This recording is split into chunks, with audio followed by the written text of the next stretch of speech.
Kolhapur church council प्रस्तुत आत्मजागर या कार्यक्रमामध्ये मी आपलं स्वागत करतो.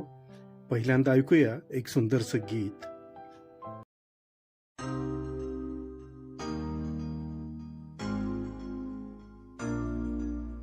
मी तुझ बाप सदैव म्हणावे, मी तुझ बाप सदैव म्हणावे, बाप सदैव म्हणावे, म्हणावे बाप सदैव म्हणावे, म्हणावे मी तुझ बाप सदैव म्हणावे, मी तुझ बाप सदैव म्हणावे.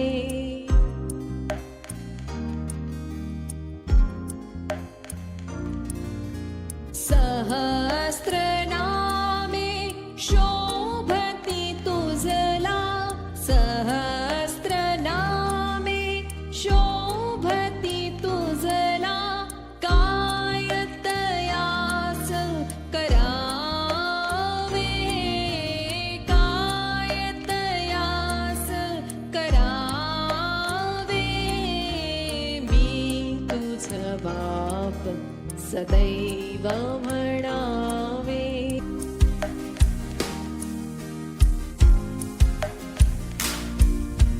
मजला केला तव त्या ख्रिस्ता, मजला केला तव त्या ख्रिस्ता, मी मन प्राण गणावे, मी मन प्राण गणावे, मी तुझ बाप सदैव म्हणावे, मी तुझ बाप सदैव म्हणावे, बाप सदैव म्हणावे, म्हणावे बाप सदैव म्हणावे, म्हणावे मी तुझ बाप सदैव म्हणावे, मी तुझ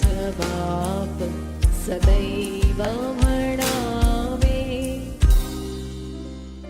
कोल्हापूर चर्च काउन्सिल प्रस्तुत आत्मजागरमध्ये मी सौस्मिता लमुवेल माने आपणा सर्वांचे स्वागत करते.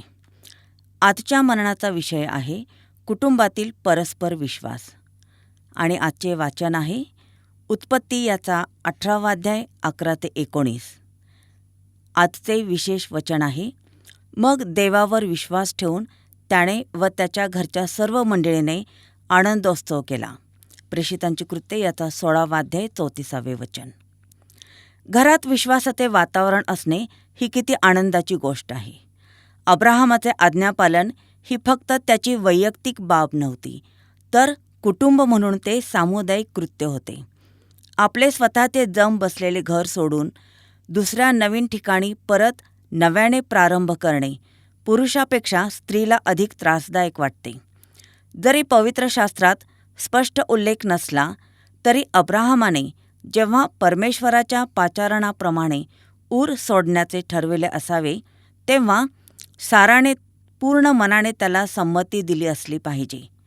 जर पत्नींनी अनुमती दिली असती तर आम्हास सेवा करणाऱ्या अनेक व्यक्ती मिळाल्या असत्या.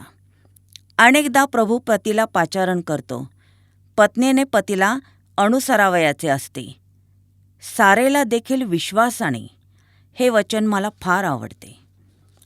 ऊर हा देश सोडण्याच्या आज्ञेसंबंधातच नव्हे, तर इसहाकाचे अर्पण करण्याच्या परमेश्वराच्या आज्ञेसंबंधात देखील साराही अब्राहमाबरोबर आज्ञापालनात स्थिर राहिली.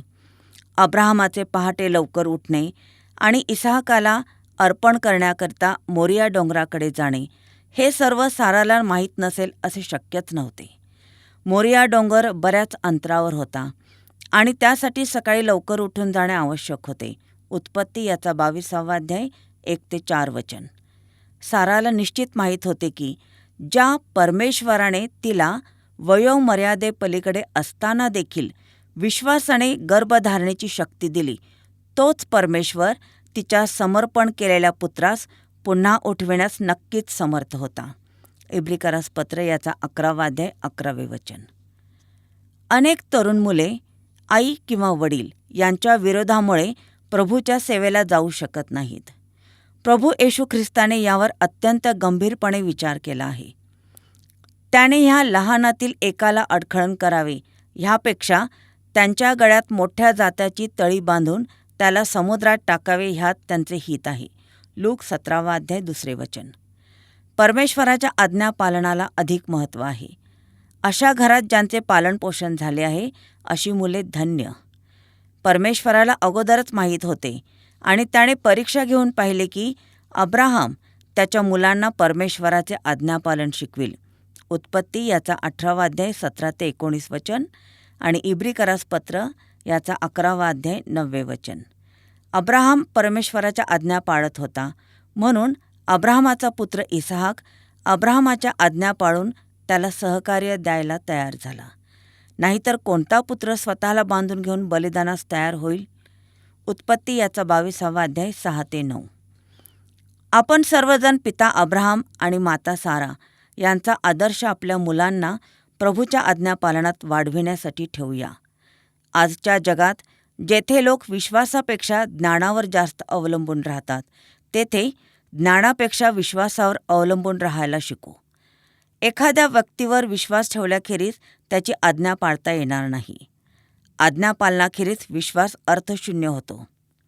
कौटुंबिक जीवनात विश्वास आणि आज्ञापालन ही जणू काय पक्षाच्या 2 पंखासारखे आहेत. विश्वासाने विश्वास निर्माण होतो आणि आज्ञापालनाने आज्ञापालन निर्माण होते. आपण प्रार्थना करूया. पवित्र पवित्र पवित्र सेनाधीश परमेश्वरा, तुझ्या नावाला मान महिमा गौरव असो. आजच्या दिवसाबद्दल तुझ्या नावाला धन्यवाद देते. प्रभू, आजच्या वचनासाठी मी तुझे आभार मानते. अब्राहमाने तुझ्यावर विश्वास ठेवला. मनामध्ये कोणताही संशय न ठेवता साराने तुझ्यावर आणि अब्राहमावर विश्वास ठेवून आज्ञापालन केले. प्रभू, तसा तुझ्यावर विश्वास ठेवून आज्ञापालन करण्यास आम्हास शिकव. होय प्रभू, आम्ही विश्वासात दृढ राहण्यासाठी आज्ञापालन किती महत्त्वाचे आहे याची जाणीव आम्हाला होऊ दे.